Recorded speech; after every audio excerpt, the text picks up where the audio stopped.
धर्म में तुलसी के पौधे का महत्व सबसे अधिक है। इसकी सबसे पहले पूजा भगवान विष्णु जी ने की थी।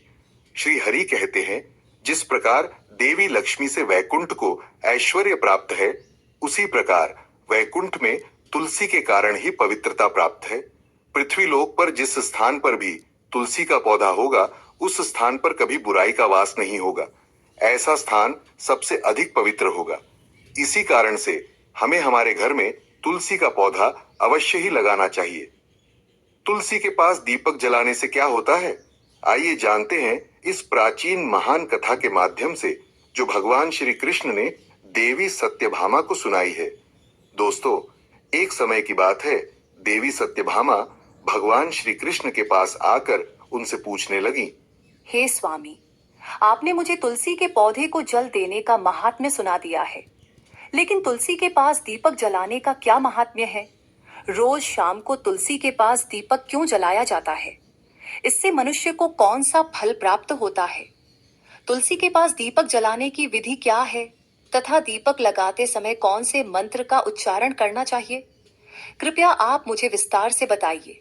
भगवान श्री कृष्ण कहते हैं, हे देवी, आज तुमने समस्त संसार के कल्याण की भावना से बहुत ही उत्तम प्रश्न किया है। तुम्हारे इस प्रश्न का उत्तर देने से पूर्व मैं तुम्हें एक प्राचीन इतिहास सुनाता हूं, जिससे तुम्हें तुम्हारे सभी प्रश्नों के उत्तर मिल जाएंगे। शाम को तुलसी के पास दीपक जलाने से जो फल मिलता है, उसी का वर्णन मैं इस कथा में करूंगा। इसीलिए तुम इस कथा को ध्यान पूर्वक सुनना। इस कथा को ध्यान से पूरा सुनने मात्र से ही मनुष्य को 100 वर्षों तक तुलसी के पास दीपक जलाने का पुण्य प्राप्त होता है। देवी सत्यभामा कहती हैं, हे प्रभु, मैं इस कथा को सुनने के लिए उत्सुक हूँ। कृपया आप इस कथा को मुझे सुनाइए। मैं इस कथा को ध्यान पूर्वक सुनूंगी। तब भगवान श्री कृष्ण देवी सत्यभामा को वह कथा सुनाने लगते हैं। हे देवी, पूर्व काल की बात है। दक्षिण दिशा में तुंगभद्रा नाम की एक बहुत बड़ी नदी है। उसी नदी के किनारे हरिहरपुर नाम का एक अत्यंत सुंदर नगर बसा हुआ है। उसी नगर में हरि दीक्षित नाम के एक ब्राह्मण निवास करते थे। वे अत्यंत गुणवान, चरित्रवान, धर्म कार्य करने वाले तथा वेदों के मार्ग पर चलने वाले थे। उन्होंने समस्त शास्त्रों का अध्ययन किया हुआ था। उसी ब्राह्मण की एक पत्नी थी, जिसे लोग दुराचारा कहकर पुकारते थे, क्योंकि उसके कर्म ही उसके नाम के अनुसार थे। वह सदैव ही अपने पति को अपमानित करती थी, अपने पति के लिए कुवाच्य कहती थी, पति को भयंकर दुख देती थी, पति के लिए कभी भोजन नहीं बनाती थी।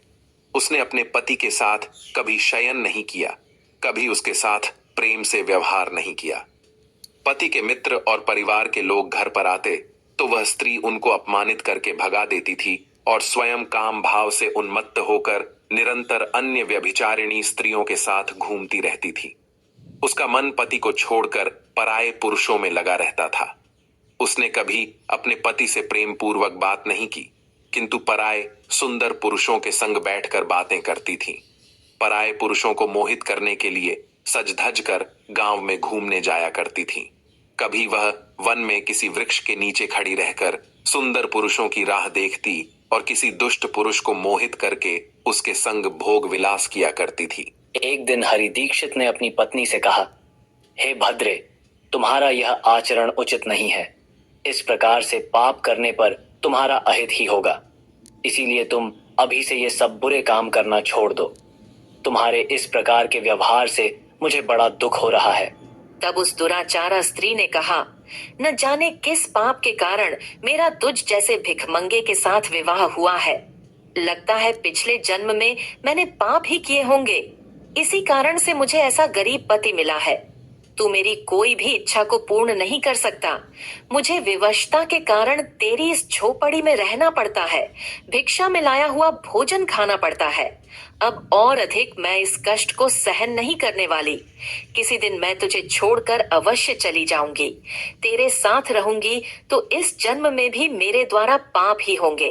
इसीलिए अब मैं किसी अन्य धनवान पुरुष से विवाह करूंगी। हरि दीक्षित ने अपनी पत्नी से कहा, हे प्रिय, तुम इस प्रकार के अपशब्द न कहो। इस प्रकार से अपने पति को त्यागने का विचार मन से छोड़ दो। जो स्त्री अपने पति को त्याग कर पराये पुरुष के पास जाती है, उसका अहित ही होता है। उसे नरक में जाना पड़ता है। उस दुराचारी पत्नी ने कहा, नरक में तुम्हें जाना पड़ेगा क्योंकि तुम कोई काम धंधा तो करते नहीं, भीख मांग कर खाते हो और मुझे भी झूठन खिलाते हो। पत्नी को दुखी और असंतुष्ट रखने वाला पति भी नरक में ही जाता है और तुम्हारा घर कोई नरक की सजा से कम नहीं है। तुम्हारे साथ इस घर में रहने से अच्छा है मैं नरक में जाकर रहूं। इस प्रकार उस हरि दीक्षित की पत्नी ने अनेक प्रकार के कटु वचनों से अपने पति का अनादर किया और उसे अपमानित किया। श्री कृष्ण कहते हैं, हे देवी, जो स्त्री अपने पति का अनादर करती है, जो अपने पति का अपमान करती है, उसके घर में दुर्भाग्य ही आता है। पति को छोड़कर पराये पुरुष के पास जाने वाली स्त्री को नरक में दंड अवश्य ही भोगना पड़ता है। अब आगे सुनो, उस दुराचार स्त्री के साथ क्या होता है। एक दिन वह दुराचारिणी स्त्री वन में जाकर एक वृक्ष के नीचे खड़ी हो गई। उसका चित्त काम से भरा हुआ था। वह किसी सुंदर कामी पुरुष की राह देख रही थी, किंतु बहुत समय बीतने के बाद भी उस स्थान पर कोई पुरुष नहीं आया। इसीलिए वह अत्यंत दुखी हो गई और प्रियतम की खोज में इधर उधर देखने लगी। उस दिन उसका सारा परिश्रम व्यर्थ हो गया। वह वहां खड़ी होकर वह नाना प्रकार की बातें कहकर विलाप करने लगी।